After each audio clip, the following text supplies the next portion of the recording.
human form. Oh, snap. I wonder if I will ever have a chance to refer to somebody as penis cancer in my life.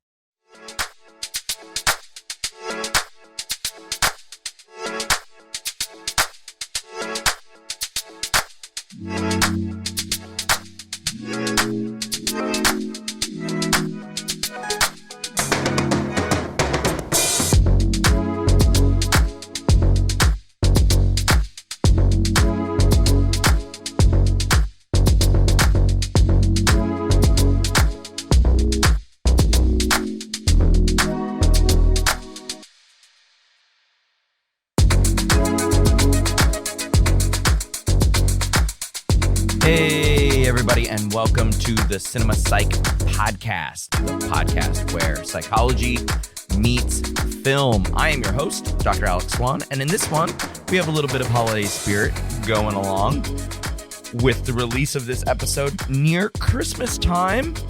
We're going to talk The Holdovers. I think a new Christmas classic, and if you haven't seen this one yet, because it did just come out within the last year, Christmas 2023. Well, not Christmas 2023, but 2023 late October is when it was wide released. It came out at Telluride in August when that film festival had its event. But you know, it's only had one Christmas, so I'm gonna call it now. In this episode, we are setting it up for a true new holiday Christmas classic, and really one that I think everyone can gather around. Yeah, there's some hard stuff in it. We're going to get into that in this episode, but honestly, it's a really feel-good movie. At the end of the day, everyone sort of wins, so to speak. This movie is an Alexander Payne movie, and he's directed several things like The Descendants, Sideways, so he definitely has a link to our main character of Paul Giamatti playing Paul Hunnam. Nebraska, he's done Downsizing, so quite a varied career, but mostly these like thinker movies, I would say, sort of human-driven dramas that have a positive aspect to them. So like I said, Paul Giamatti plays a strict classics teacher named Paul Hunnam. Hey, his name is Paul. I guess it wasn't too hard to do that one. Like I said, worked with Alexander Payne in Sideways. He is a classics teacher, technically an adjunct, but pretty much a full-time. He lives on campus. It's a boarding school. It's the Barton Academy. We'll probably get into this a little bit more with their guest. He has a lazy eye, which Paul Giamatti doesn't have a lazy eye, but he wore this giant contact lens that made his eye look sort of larger than it was and sort of off in the distance. Dominic Sessa plays Angus Tully, our second lead. He's a Barton student who was held over. Left on campus is what it's referred to. He's a holdover, hence the name Holdovers, during Christmas break. And then Divine Joy Randolph plays Mary Lamb, who is the cafeteria manager and a grieving mother. And we'll find out more about what she's grieving about in this episode. So Angus Tully is a student. He's a sort of ne'er-do-well, even though he's got a good head on his shoulders. But there are a lot of things in his life that aren't really working out in his mind, and as the viewer, like, something's not right about this. So him and a few other students at various levels at this boarding school don't have anywhere to go for the holiday break, and so Paul Giamatti's Paul Hunnam, the classics teacher, is the person who is contracted by the school to stay over the holidays. Like I said, he kind of lives on campus in his sort of teacher's dormitory, has his own kind of setup. He's been there for a really long time, and we find out why he's stayed at Barton Academy for so long, watching young men grow up, watching one young man grow up and become his boss, the headmaster of the school. But he's really more of a hermit. And so he doesn't really know anybody at the school. He barely knows Mary, who is one of his colleagues, co-workers. She works in the cafeteria, sure, but like should know her a little bit better. But he's more closed off, and we find out why over the course of this over the course of the holidays, learning how to grow with this boy, Angus Tully, who is also learning how to deal with the trauma in his life. And yeah, I did say trauma, and this one is a kind of like a It's a Wonderful Life. Like it's a dramedy, we'll say. I think that's close to it. Like it has some really important thematic elements associated with it. And but you know, it's around the holidays and there's holiday cheer, and Paul Giamatti plays a phenomenal crotchety, curmudgeonly man. So let's jump right into it because there's not much more about the movie to say. So let's do it. My guest host today is Dr. Ed Hansen.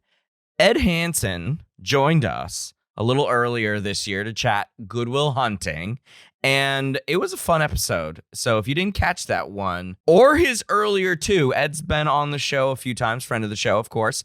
He is one of the specialized teaching faculty members at Florida State University in the psychology department, where he teaches a variety of courses, including industrial organizational psych, research methods, psych of personality, and social psych. Ed, welcome back to the show, and in such a short time too, because that Good Will Hunting episode only came out like 6 or 9 weeks ago. So yeah, twice in a semester. Happy to come back and discuss movies and psychology anytime. Absolutely. But you reached out, you said, can I do it? I said, sure. Yes. I could use a little distraction this time of year. Let's do it. It was a completely short notice ask. And of course, Ed, you jumped at the chance, and we love you for it. So because we are recording this at the end of the fall semester at the time of recording, and we've got our Christmas themed episode in the hopper, how was your fall semester wrapping up? Fall semester, it was a good one, but a busy one. Interesting now with both of my kids in school, the older ones in kindergarten, the younger ones in preschool. So that's balancing all kinds of new wonderful things there. But it's a hectic time of year, as you know. Letters of recommendation, emails, grading, all those things. But otherwise, happy with how the semester has gone. Excellent. I have had the exact opposite experience, but happy that it's close to ending. No letters of recommendation this year, although my students typically tend to apply for master's programs. So January and February is my busy LOR months, I would say. That makes sense. As you can imagine, FSU being a research-heavy institution, a lot of people with like independent research experience, a lot of people trying to do that. So they ask their lab supervisor, and then they ask someone that they had a lot of classes with, which is me, or the other specialized teaching faculty.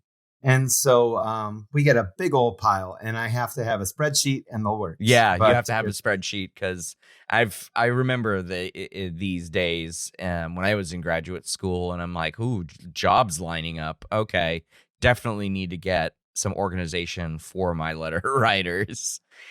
So hectic time of year. We've got Thanksgiving coming up next week at the time of this recording. We've got Christmas in a month, and I don't do this every year for the podcast. Sometimes it lines up, sometimes it doesn't. Sometimes I skip this episode, sometimes I don't. But we're going to do a Christmas episode. So we picked a Christmas movie. I wanted to do one, and then I reached out to you and I'm like, Christmas movie. What do you think? And I think I had suggested Home Alone, maybe, or no, A Christmas Story. Home Alone, A Christmas Story, a couple movies like that. Yeah, a couple of the classics, because we had early in the podcast run, we had done Elf, and that was a real fun one to do. So I wanted to sort of hit the theme a little bit again. But you brought up our movie, which is The Holdovers, which is, and I said in the intro, I want to say a new Christmas classic. So let's get Alexander Payne going on this for this train. I think it's possible. It's only had one Christmas so far, but we'll get it more. We'll get it more, right? You know, you got to start somewhere. I'm sure It's a Wonderful Life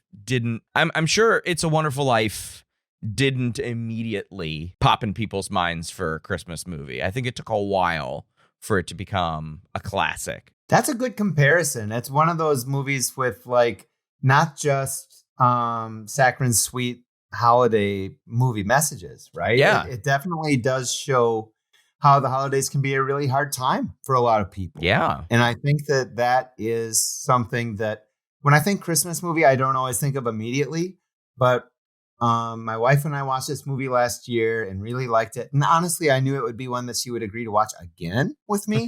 And so that was also motivation to suggest that movie. It's definitely one to keep watching. It just also has rich characters, a lot to discuss for a psychology and movies podcast. Mm-hmm. So I figured I was glad that you liked the idea. Yeah, because I threw out classics. And then you're like, how about The Holdovers? And it doesn't take a lot to convince me. I'll be honest. It doesn't take a lot to convince me because if I've seen a movie and it's just not maybe a lot of availability heuristic, right? If it's been a while since I've seen it, then it may not be sticking out to me, right? And so that's why I ask guests for suggestions. And again, it doesn't take a lot to convince me. If a guest has a suggestion, I'm going to roll with it. Early next year, we're going to do something that hasn't been on the show before, which is a musical. Nice. So, you know, all it takes is a suggestion. Let's jump into the psych of it, right? So, leaving Christmas behind here, right? We'll have it in the I'm not going to have a backing track or anything like that, a music bed of jingle bells or anything, but let's put Christmas in the background here, and let's talk about this character dramedy is what I've been referring to it as, right? So it's got a lot of drama elements to it, but you know there are some good laugh scenes. There's some irreverence associated with it. Where we are talking about boys who go to a boarding school. So, of course, there's going to be some grossness, right? And some shenanigans. Yeah. I mean, there's no shortage of things to laugh at when you think of that stage of life. Yeah, absolutely. And then also, as we age, getting closer and closer to Paul Giamatti's Hunnam, we're like, oh, man, I'm feeling a lot more curmudgeonly these days than I used to, right? So there's a lot to do with these characters. So let's talk about the characters. So we've got, and I think we can primarily devote this episode to the three main characters that we see throughout this movie, right? So Agreed. We've got Paul Giamatti as Paul Hunnam. We've got Dominic Sessa as Angus Tully, and Divine Joy Randolph as Mary Lamb. And so let's jump into what you would describe to me as a conversation between you and your wife on the broad thematic idea that you came up with. What was that, Ed? Well, yeah, I think that it has a lot to do, and after seeing it twice, I have all these ideas, and they didn't really feel connected. But I talked to her. And she suggested that it's all about like collectively trying to shape these young men and to pass on and teach them like how to be moral, upstanding people is the goal of this school. And then I was reminded of like Erikson's stages of development. And I'm thinking, okay, so our main character, Paul, has no children. Our supporting character, Mary, lost her only child. Right. And our other main character, Angus, has a strained relationship with his parents for multiple reasons that come to be clear throughout the movie. Right. And so obviously like leaving something behind versus, questioning is what I'm doing worthwhile? Is kind of the cliche midlife crisis, but generativity versus stagnation, this idea of like, what am I leaving behind? Am I passing on to something to future generations of value? Mm-hmm. And from a school perspective, from a parent perspective, I really liked that as a theme and examined with this microcosm of Paul and Angus, but there are a lot of ways to look at that theme throughout this movie. Yeah. So what does Paul Hunnam, what does he leave behind? Well, it's interesting because I think when you see him at the beginning of the movie, he talks a big game. Oh, right? yeah. You know, like when I would be afraid if he was my classics teacher.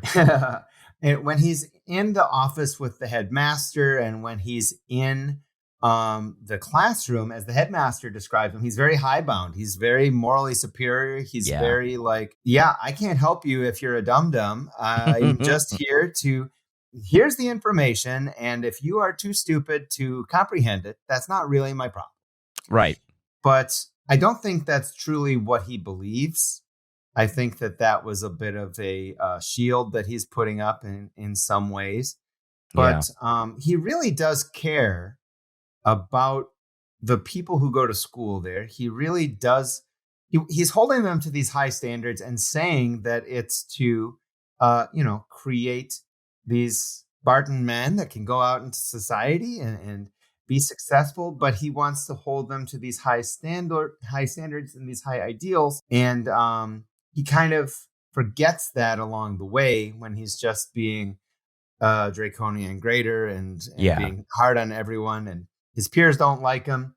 His students don't like him. His superiors don't like him. And in IO Psych, we refer to that as like 360-degree feedback. It's a good way to sort of reduce the bias of like, oh, if all of your subordinates love you, but your superiors know you cause all these problems, that's an important piece of feedback to get. But nobody likes him from any angle. Nobody. Except for the headmaster's secretary, who is so sweet and loves everyone. Right.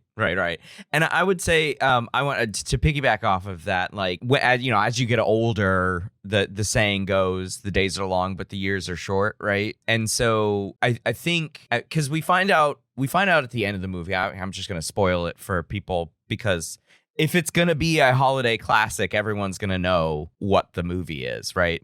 We can't hide the end of Home Alone to anyone these days. If you really don't want the spoiler, pause the episode. Go watch it. Yes.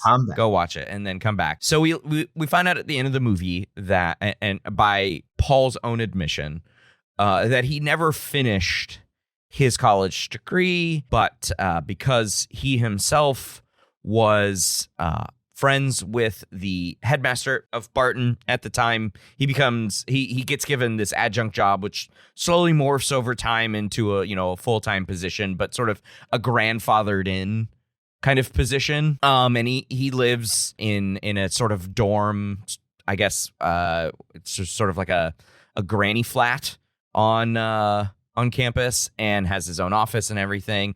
And I think like over the years, he just sort of got into this rhythm of just year after year becoming more and more bitter about his place, and that turned into misanthropy, really. Well, I think but it's only a wall.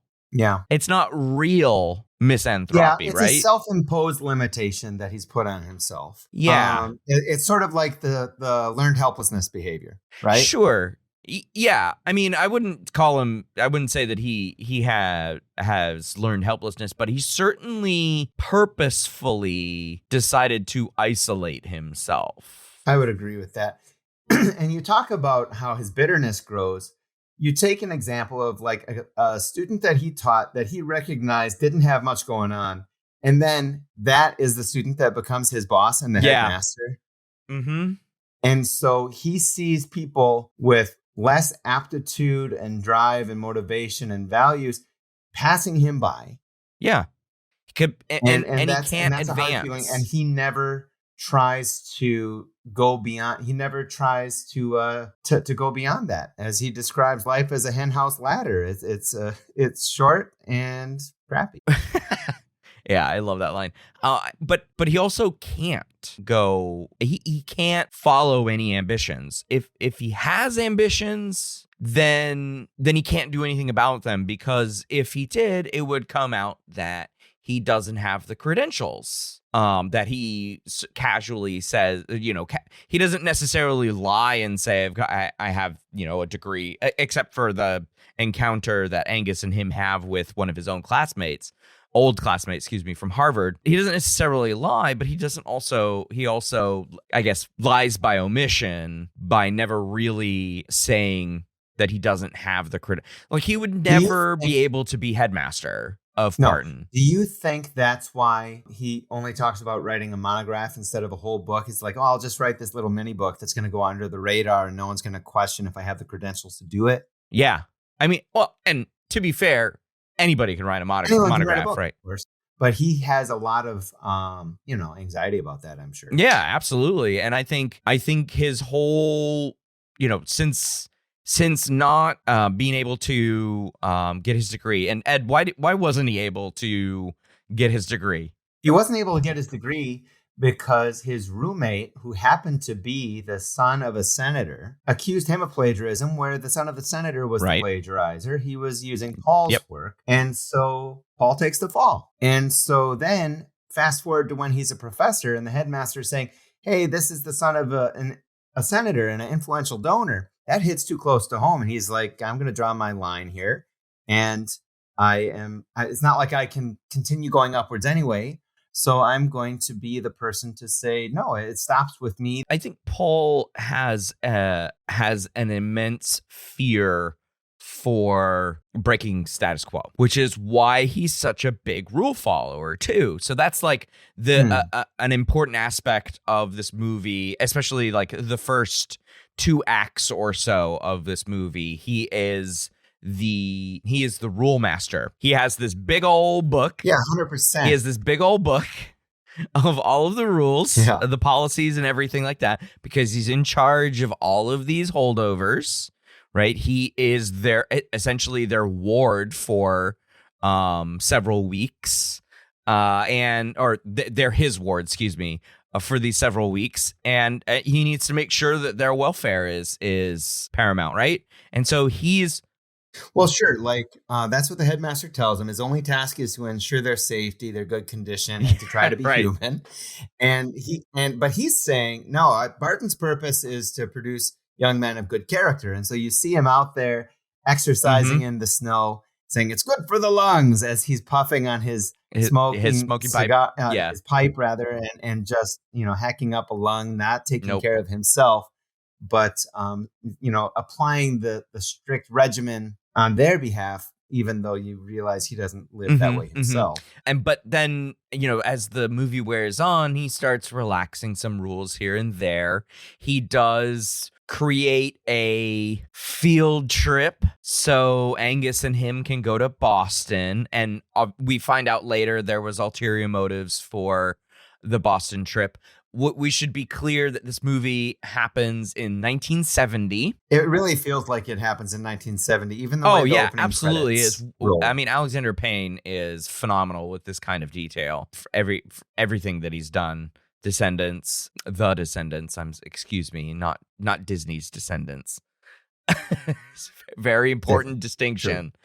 Sideways, all of that. Yeah, he's got a very good eye for this detail. And so it happens in the winter of 70 to 71. But I guess we don't really know that it transitions into 71, to be honest. Well, New Year's Eve, we see New Year's Eve. Yeah. And Barton Academy is in the Northeast. So a trip to Boston is not out of the ordinary. It is a bit of a drive, but it would be the largest city in that region anyways. So they go to Boston and Paul calls it a field trip. So, even when he's breaking the rules, he is rationalizing it as following rules. So I just think he is not one to rock the boat, because he is in such a precarious position, and the precarity just sort of reaches the tipping point this particular winter. Yeah, the combination of being there with Mary, and then when the other 4 holdover boys all go skiing, it's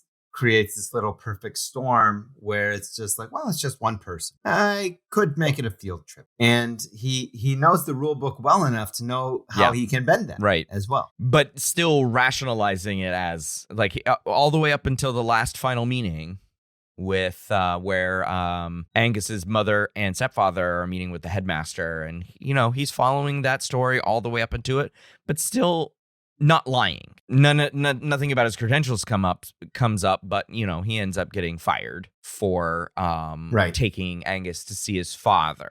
And I think that's a good pivot point. We'll obviously come back to Paul, but I want to talk and find out a little bit more about this generativity versus stagnation with Angus. What say you, Ed? Yeah, well, because so generativity, traditionally, if you're leaving something behind in the form of children, that's the most concrete way you can do it, right? You are literally leaving a legacy in your genes behind. But Angus is really concerned about what he's inherited from his father. That his father, we learn, is in a mental institution. And then he is on Librium. We also discovered Paul is on Librium, the benzo of choice in 1970. Yes, and these are like they refer to them as antidepressants, but they're not. They're like the bridge drug like between antipsychotics and antidepressants. Didn't really know what it was per se. They didn't really know what it was best effective for. It was, like Angus thought it was for nerves and Paul thought it was for depression. And, it's just neither of those things really. But you talk about what Angus thinks he has inherited from his father.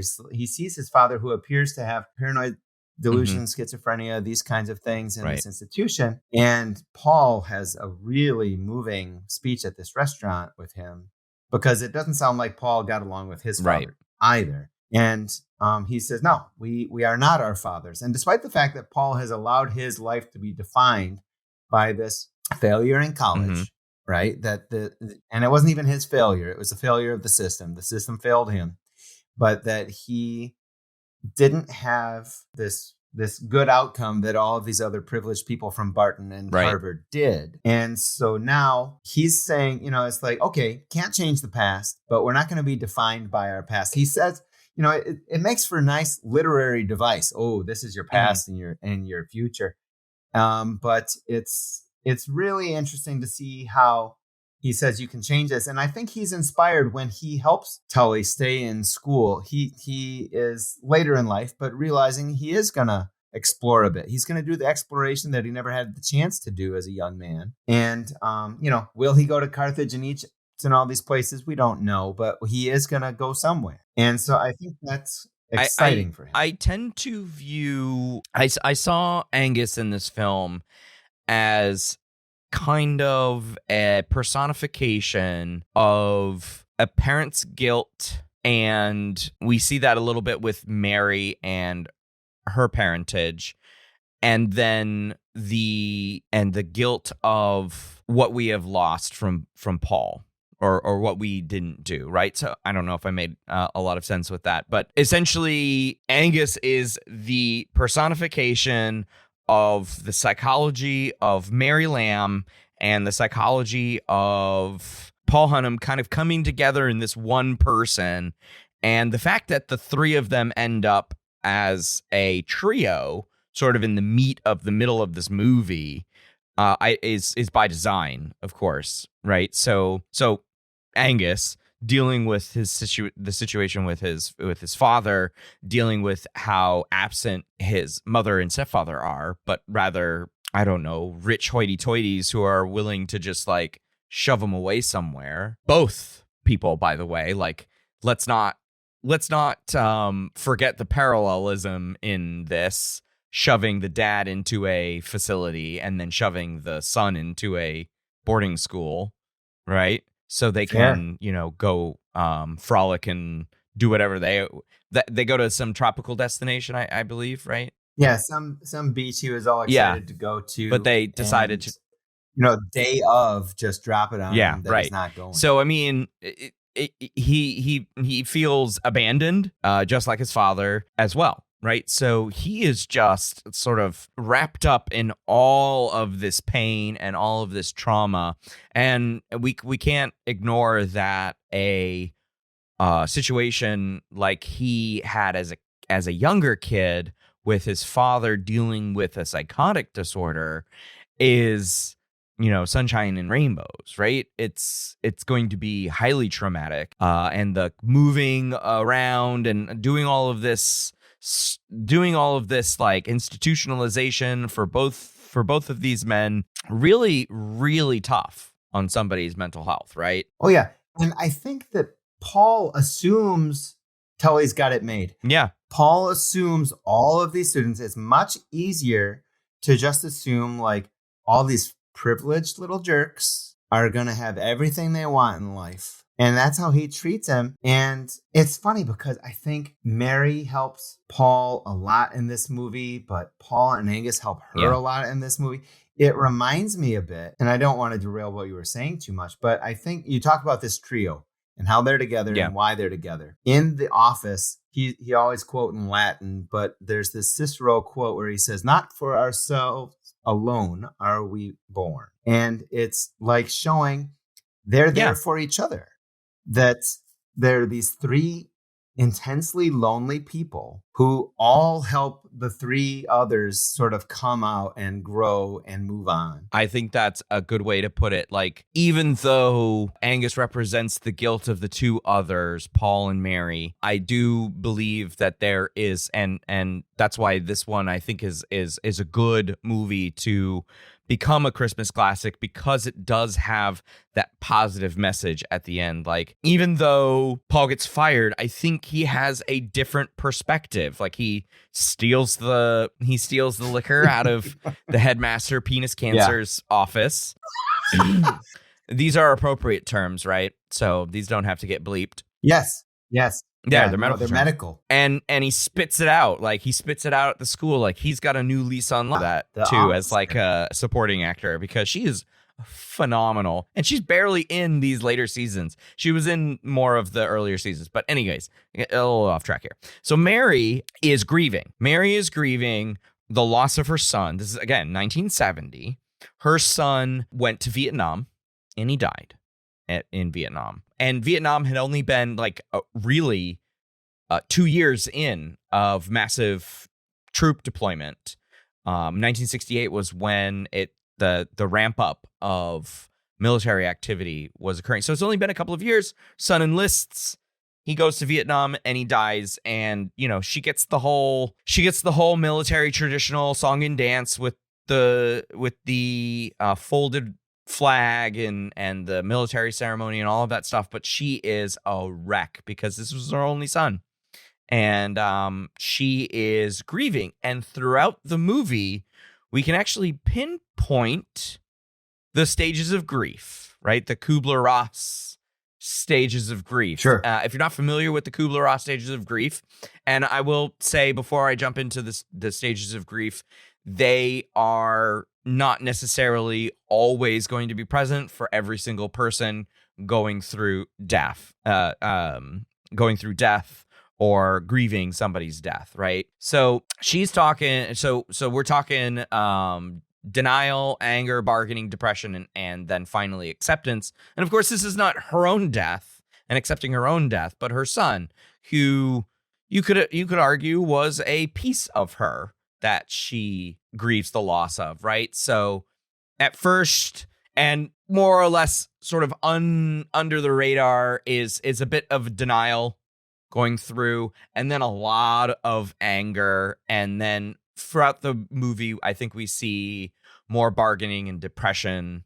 And then finally at the end, she experiences acceptance, right? She realizes that there is more to life that she can do, and that she'll have a stronger will, we'll call it, moving forward, especially having gotten to know Paul and Angus. Yeah, and I mean, there are people in her life who want to have stronger connections with her. The custodian cares about her, obviously. And, we forget easily, even though it's such an important part of her character, that neither her husband nor her son lived past 25. It's so rough.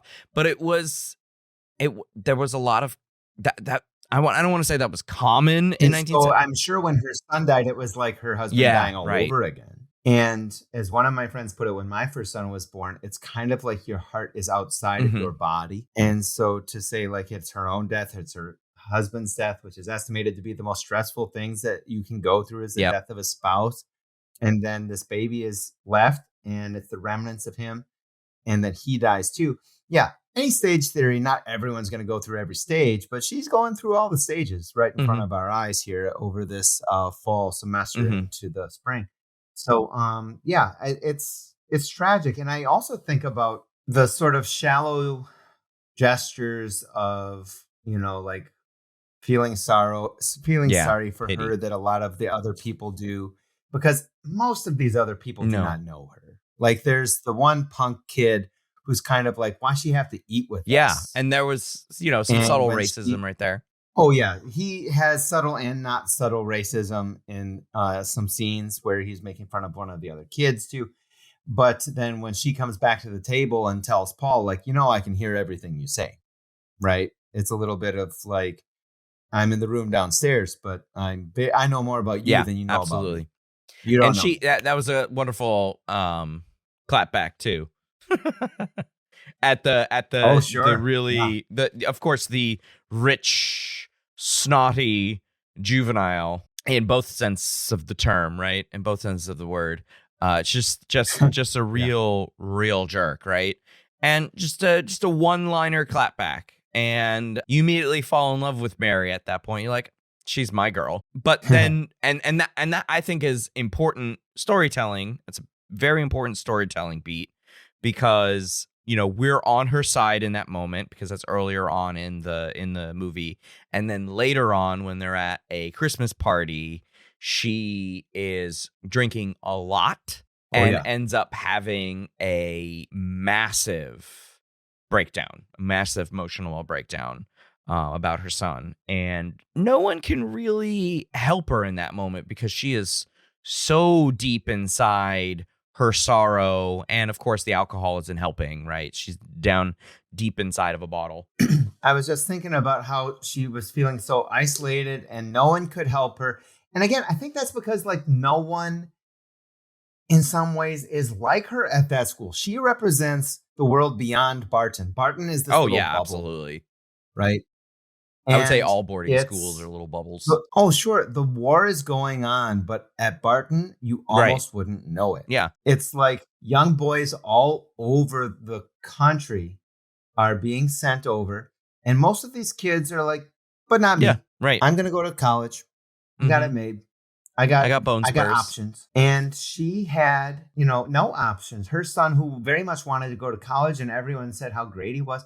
Vietnam was his ticket to go to college. He was going to go on the Grant GI Bill and have the war pay for his college. And of course, he paid his life. He doesn't leave anything behind except his legacy that she could share with like her sister's child or the children at the school, but she doesn't really get a chance to connect with these people. And so she represents a lot of not just the sadness in her family, but the sadness of the world of that time. And Paul points out in that bar fight scene, the scene where Angus almost gets in a fight over a game of pinball, that, he has not had to make sacrifices like these men in the bar have. He has not had to make sacrifices like Paul has probably known other boys who did die or had other connections. He doesn't have a lot of connections, so maybe he hasn't been as personally affected because of his age. But he's known people to go to war for other things, I'm sure. I think I agree with that for sure. And so it's tricky, right? Because she is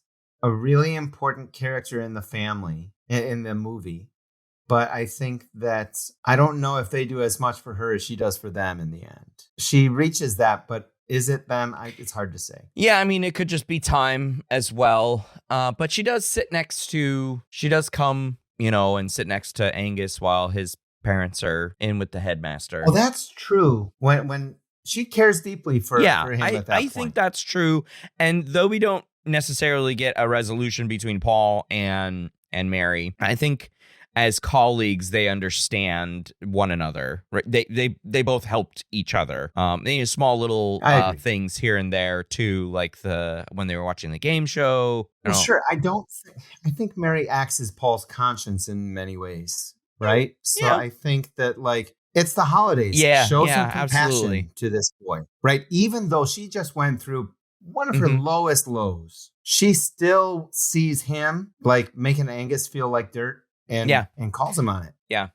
So whether she is never one to let bullies be bullies. She is going to stand up when she can and where she can, and she always did. Yes. And she made fantastic meals for them. Oh, it did.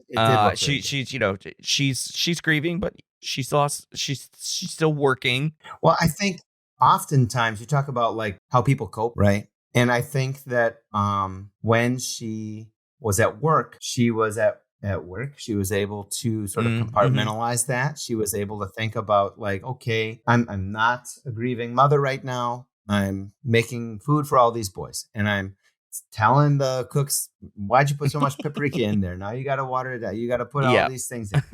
And but then at the end of the workday, she's left with only her thoughts, and as you point out, like turns to the bottle to sort of mute her feelings. But yeah, she dives into her work, but then during the break, she doesn't have all these mouths to feed anymore, and so that's where she starts to grow, though. She starts to move from maybe some of the more crushing aspects of the stages of grief into the ones that will help her reach acceptance toward the end there, right? So going from bargaining, probably battling depression for a good portion of the movie, and then, acceptance at the end. Teach a lot of IO psych, correct? Yes. How often would you say you teach IO? 1 to 2 times a year. 1 to 2 times a year. Okay. And FSU is on semesters? Yep. And summers as well. So I suppose there are years where I teach it 3-ish times, but okay. 2 is probably common, 1 a semester. Is IO a like an elective? Is it required for like a track? It's one of our electives. It's a special topics course because we don't have like an IO grad program at FSU. Oh, okay. So it is entirely just one of these special topics courses that people can take to round out their educations. And then the ones that think they're going to go clinical the whole time and then discover IO their last semester, they're like, hey, this is what I want to do instead. And so that's where I want to take us. That's where I want to take us, because it's the light bulb moment, right? The redheaded stepchild, if you will, of psychology is IO. And I know we talk about, and I know you spot IO in most of the stuff that we talk about, but I think some of this stuff is new for me. So it has to do with what you said earlier when we were talking about, what are the things that we leave behind, that kind of thing. And one of the lessons that Paul is trying to give to his young men at this boarding school is the Barton man, quote unquote, right? So I want to explore from this IO perspective that you've shared with me, what it means to be a Barton man. All right. So in IO psychology, what the IO and the O are is industrial organizational psychology. And a very simplistic way of looking at it is the I is sort of the individual, the O is the organization. Okay. And so, of course, people make up these organizations, and maybe they? Soon it will be AI and robots. People who are listening to this, and yourself included, we all have degrees to which we identify with these organizations that we work for or not. Some jobs are jobs. In some places, we start to really buy in and say, yeah, I am definitely a big part of this community. Yeah, right. I went to a small liberal arts college for undergraduate. You teach at a small liberal arts college, and those kinds of schools, that is a big part of the experience. Right. Is, it's like you probably have a pretty strong bond at this point with Eureka, that you've been there a good while. And so in IO, we talk about how, okay, what kind of bond is healthy, helpful, interesting that we have with these employers? Because sometimes we have this bond and we feel we owe a lot to them. And I always ask my students to examine whether or not they feel this bond is reciprocated, that it's never going to be reciprocated in quite the same way, that we are irreplaceable.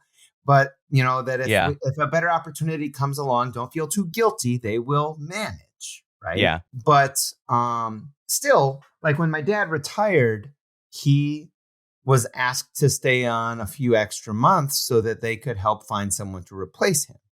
Or when people retire from staff positions in our psych department at FSU, we've had some turnover issues. So then you see these people unretire, come back part-time, all these things to make sure, because they still feel that important sense of commitment to where they had worked, to the people who worked. And so there are these different kinds of, they're called continuum bonds, why we keep working for a place or why we continue to feel close to a place. And so to just walk you through, there's sort of these 4 different kinds. And I think Paul illustrates some, but not all of these. Okay. One of the most basic is instrumental, right? I've got bills. I've got a family. I can't leave this job because this is the tool that I use to pay my bills, support my family, and live. And so that is going to be like a calculation of an acceptance of the bond. I work here so that it helps me do things that I want and need to do.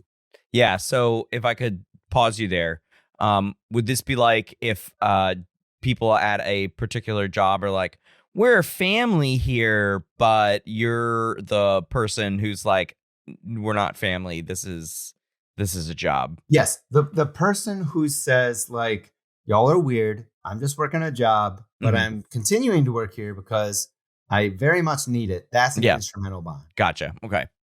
We'll get to but when people say we're a big family here, what a red flag that is. Okay, right. So, because I mean, I don't know about you, but sometimes family disagreements can be the worst. Right. Yeah, absolutely. And so that we don't need that at work to seek out. But then you've got a kind of bond where it's like, okay, Paul, as we established, doesn't actually have that degree. And so he can't go teach at a university. He can't go do a lecture tour. He can't do these other kinds of things. So when a person perceives an absence of alternatives and they're kind of resigned, well, I guess this is just where I am. That's called an acquiescence bond. It's just kind of, you accept my qualifications are limited. The world is changing. I guess I can still do this. So I'm going to keep doing this. Yeah. Until they axe the classics from the curriculum. I think in 1971, he doesn't see that coming yet. No, right. He's still got a couple of decades, I'd say. But yeah, it's coming, buddy. It's coming. Okay. So then you start getting into where, like I was saying, my dad, he cared very much for the company that he worked for, not so much after it was bought out by a larger corporation, but for the people who remained there, he didn't want to leave them high and dry. He was like, I am going to help you onboard someone. And at the end of the day, that person didn't work out great, but he's still retired. He didn't keep going. But sometimes people do keep going. They're like, I'm going to stay on in this advisor role. I'm going to stay on and postpone my retirement and enjoying my later years and all those kinds of things. Right. That's I have a colleague, a friend of the show, and that's how she's planning her retirement from academia. She's, sort of kind of move into a consulting role and maybe hopefully do that remotely. Yeah. And it's not good or bad. It's that they have a sense of responsibility. They're dedicated to this organization and its success. Probably more likely to see it at a small school or a smaller company. But even at a larger corporation, within a small branch or a small department, you still see that people are going to bring a lot of energy to this because they want to see this group that they have put so much time and effort into be successful. Yeah, just think of Stanley and Phyllis at Dunder Mifflin. There you go. And so lastly, and this is where he is almost implying like you're a failure if you don't meet this level of continuum bond, is the self-identification, right? Gotcha. A feeling of like, this is part of how I define myself. So if a person has worked at Disney for 45 years, they probably think of themselves as a Disney person, right? Before Disney adult was a term, they were a Disney adult. And so a person who has worked at a company for a long, long time, and they say, who are you? And they say where they work. Yeah. So it's a feeling of, this is a big, big part of who I am. And it starts to get blurry because it's like in the film, he says, I don't know what I would do without Barton. And sometimes we have this inflated sense of like, well, clearly they need me. They have a contingency plan. They're ready for like when you're not there. Right.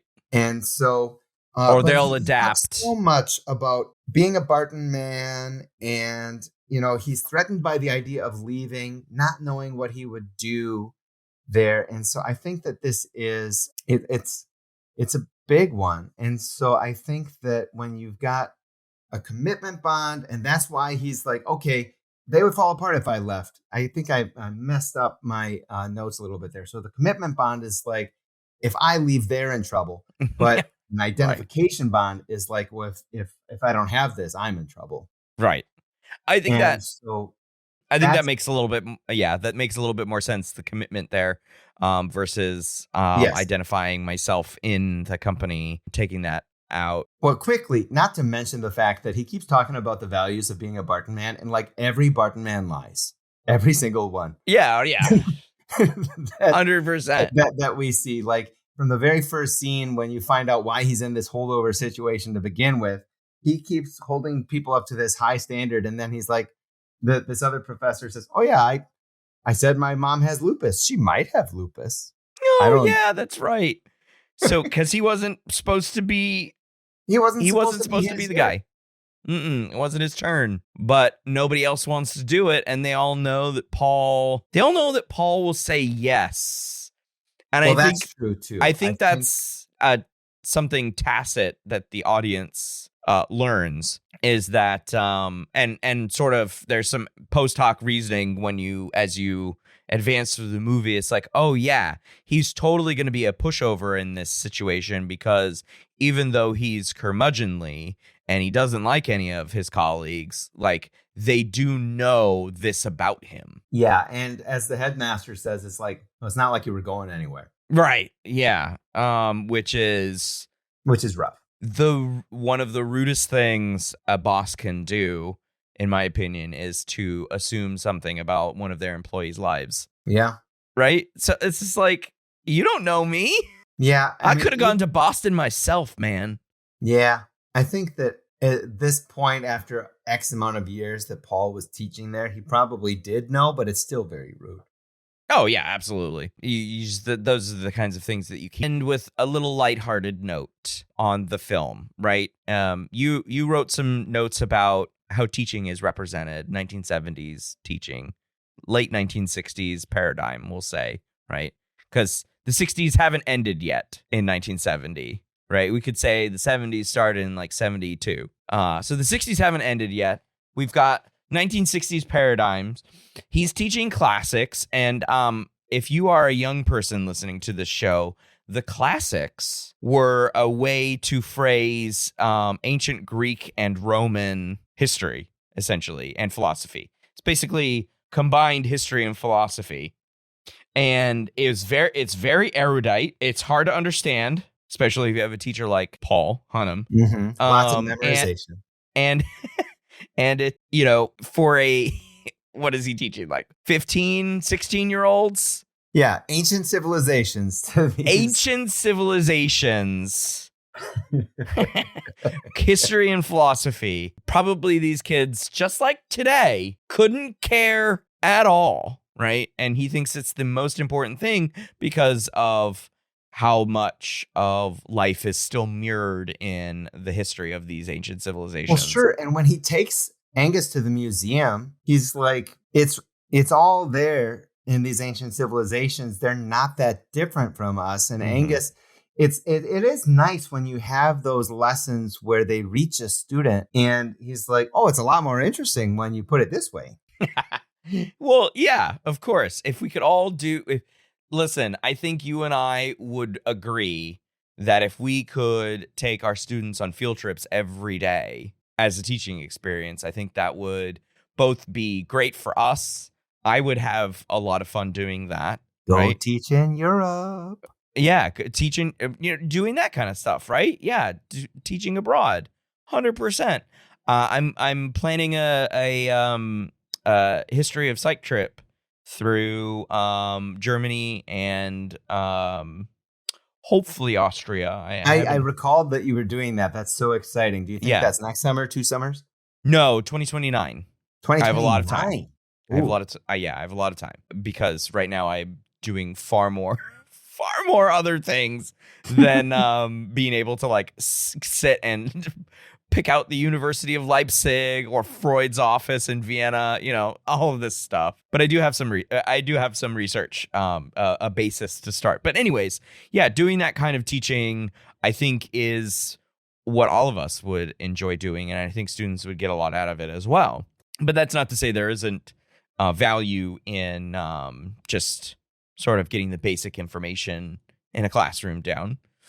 You wrote a note, which I thought was hilarious, and you did put LOL next to it. How would Paul be receptive to AI? And I want to hear what you think. Well, sure. I mean, I have to admit, I haven't looked at your presentation slides from the presentation that I heard a lot about how to like incorporate AI and all these kinds of things. But when he's talking about, these traditional educational standards and things, I just know that, we know people like this, but the indignation that he would feel about everything. Because he already thinks very cynically about the world. Mm-hmm. And then he is going to also say, oh my gosh, now the computers are thinking for them. Mm-hmm, mm-hmm. He would be one of the louder voices, or at least in the loud voice camp of like AI being and not to say that like I don't necessarily take these people's points like nowadays, but he would totally be like the derivativeness of AI, then feeding right back into AI, then just being a derivation of that, and just like this iterative dumbing down, right, of AI speak. He would probably be emphatically have an aneurysm because he's a classics teacher. They didn't have AI. No. If he's talking to students about Plato and the cave, and how it's like in 1970 or 1965, and now how it's still relevant. He would lose his friggin' mind if he got an essay about Plato's cave written by ChatGPT. Oh my goodness. I really appreciate you putting that note down, because this has been a fruitful discussion.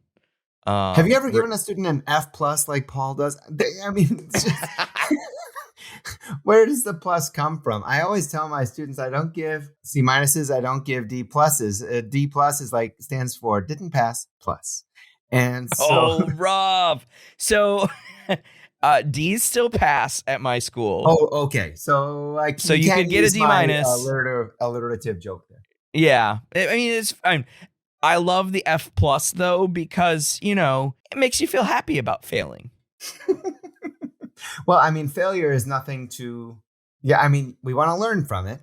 And so maybe this is an F you can learn from, or an F you cannot learn from. Yes. Maybe that's what F+ makes something an F+. Is one you can learn from, and F- is cut your losses.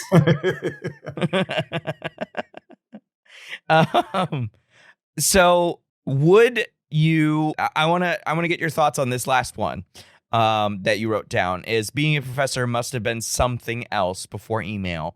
What's the something else in your mind? Ooh, yeah. I'm thinking about how connected and the expectation of students having, like instant feedback, instant responses, instant clarification and answers to their questions via email.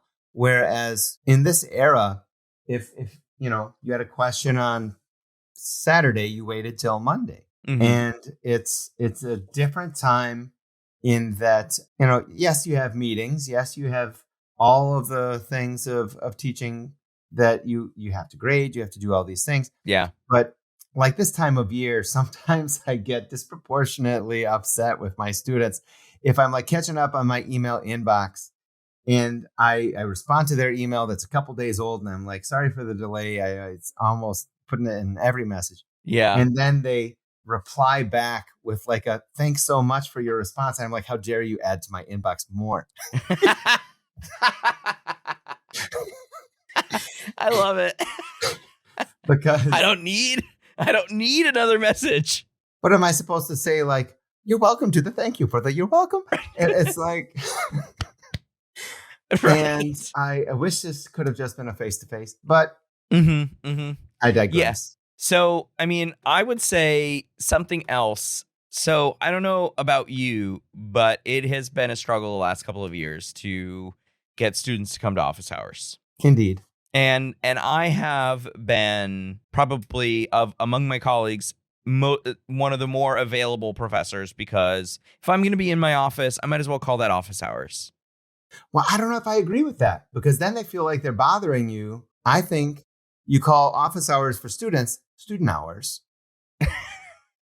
I think that's just putting a new that's the kind of argument that I feel like they have when I call the tests that they take quizzes, and they're like, this isn't a quiz, this is an exam. I'm like, labels don't really matter. If whenever you're at work is an office hour, I think that's just like, oh, that's when Dr. Swan is in his office. Mm-hmm.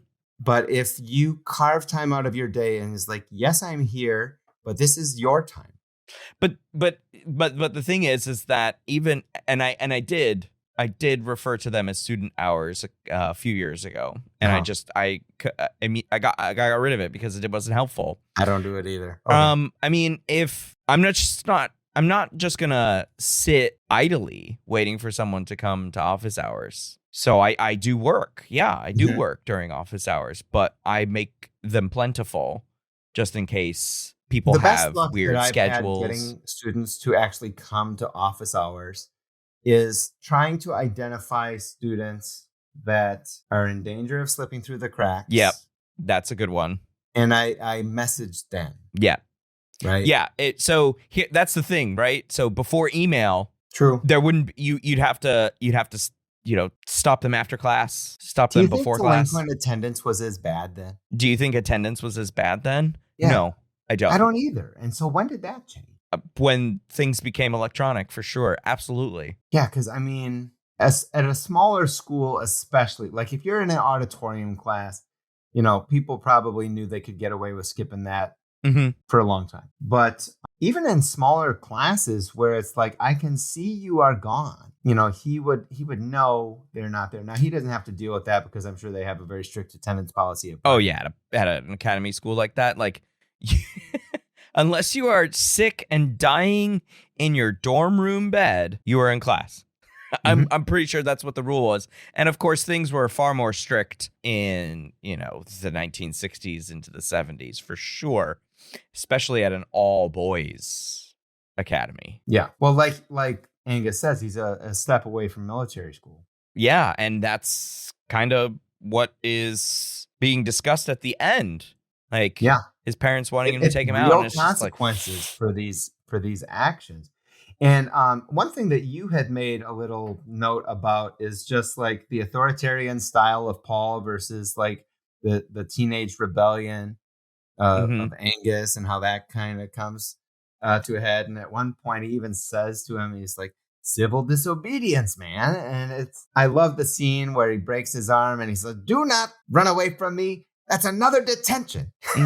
And do not cross the Rubicon and all these silly things. And then I didn't realize this, but Angus actually like quotes a line from the Rubicon back to him before he runs and breaks his arm.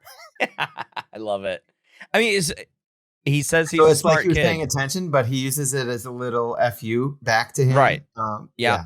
says he's a smart kid, doesn't know how far his brilliance goes, but like you take him out of this school right now and you are just damaging everyone for forever for your own selfish reasons. So yeah, I think I would prefer to go back to the email thing. I think I would prefer time before email. I never got to experience either college or as a professional instructor, right? So my time in higher ed since I started has always had email. But Alex, how would I have met you? That's true. I just want to experience teaching this way, though.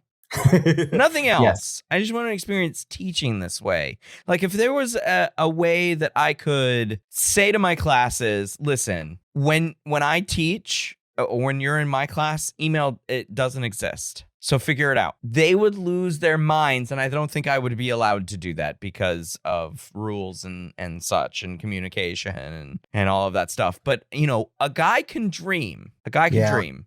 It's like I'm singing the Beach Boys song, Wouldn't It Be Nice, in my head right now. But I don't think that, I think that ship has sailed. Yeah, it definitely has. 100%.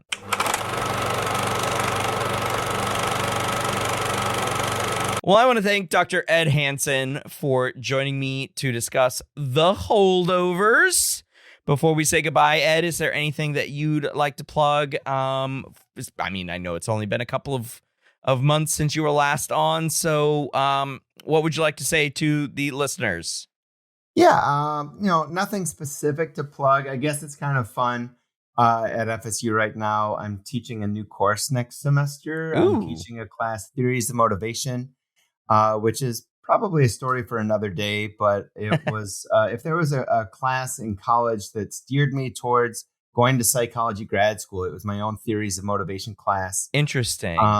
Exact opposite for me. Maybe someday we'll pick a movie. I actually ran a marathon that semester as a semester-long motivational goal. Ooh. So we can talk about like the ways that people are motivated or demotivated, something like that. Chariots of Fire. The class is full. You can't take it, Alex. Oh, dang it. And so I don't know if I'd want to take a class in Florida, though. I'm sorry. It's Florida. Otherwise, I'm still findable online in the normal and some new places at Hansen _Ph.D. Ph.D. I love the way that you did that because it's a nice little play on Ph.D. that I don't think I've seen before. So, kudos to you. It's like a dad joke that we haven't seen before. I am proud of it.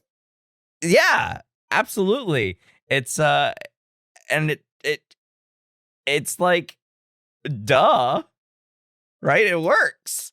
Yeah, of course, you have to be a dad. Before I was a dad, I felt like I had a master's in dad jokes already. and so that's always kind of been my speed. Yeah. But no, I'm glad you like it. Yeah, it's good. It's good. Well, thanks again, Ed. This is fun. So stay tuned for next month when Ed joins me again. No, I'm kidding. Yeah, next month. We'll do in November, the Packers may have eliminated the 49ers. Payback for last year. We will see. No. While the Packers may be doing much better than the 49ers right now, there's still several weeks left in the season. Any given Sunday. Hey, one last note. My own generativity, my 5-year-old loves the Packers. Lucky bastard, because it's working. Because my kids, every time I tell them who I'm rooting for, I mean, they know by now. They're 10 and 8. And they will root against the opposite. They will root against the team on the other side. I'll be watching a Premier League game and they're like, who you rooting for, Dad? And I'll say, Arsenal or something. And they're like, oh, who are the other people that are playing? I don't know, Bournemouth. And they're like, okay, go Bournemouth. I'm like, really? Civil disobedience, man. Yeah. All right. That's going to do it for this episode. Until the next one, thanks for listening.